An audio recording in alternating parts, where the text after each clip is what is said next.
Diqqat qiling, tezkor ob-havo ma'lumotlari. Assalomu alaykum hurmatli tomoshabin. O'zgidromet markazi respublikamiz hududida 22-martdan 24-mart kunlariga ob-havo ma'lumotlari qanday bo'lishini e'lon qildi. Bunga ko'ra respublikamizning barcha hududlarida havo biroz o'zgaruvchan bo'ladi. Qoraqalpog'iston Respublikasi, Xorazm viloyatlarida yog'ingarchiliklar kutilmaydi. Shamol shartdan sekundiga 7-12 metr tezlikda esadi. Haroratlar kechalari 22-mart kuni 5-10 daraja iliq, 23-mart kuni esa 7-12 daraja iliq, 24-mart kuni esa 8-13 daraja iliq bo'ladi. Kunduz kunlari esa bu holat 22-24-mart kunlari 22-27 darajani tashkil etadi.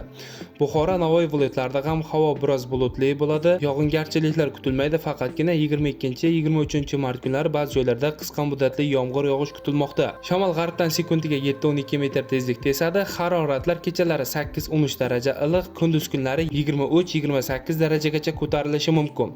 Toshkent, Samarqand, Jizzax, Sirdaryo viloyatlarida ham havo biroz bulutli bo'ladi. Faqatgina 22 hamda 23-mart kunlari ba'zi joylarda qisqa muddatli yomg'ir yog'ishi momaqaldiroq bo'lishi mumkin. Shamol sharqdan sekundiga 7-12 metr tezlikda esadi. Haroratlar kechalari 7-12 daraja iliq, kunduz kunlari 20-25 daraja iliq bo'lib turadi. Qashqadaryo hamda Surxondaryo viloyatlarida ham havo biroz bulutli bo'ladi. 23-mart kuni ba'zi joylarda qisqa muddatli yomg'ir yog'ishi kutilmoqda. 24-mart kuni esa yog'ingarchiliklar kutilmaydi. Shamol sharqdan sekundiga 7-12 metr tezlikda esadi. Haroratlar kechalari 10-15 daraja iliq, kunduz kunlari 20-25 daraja. 23 hamda 24-mart kunlari esa 28 darajagacha ko'tariladi.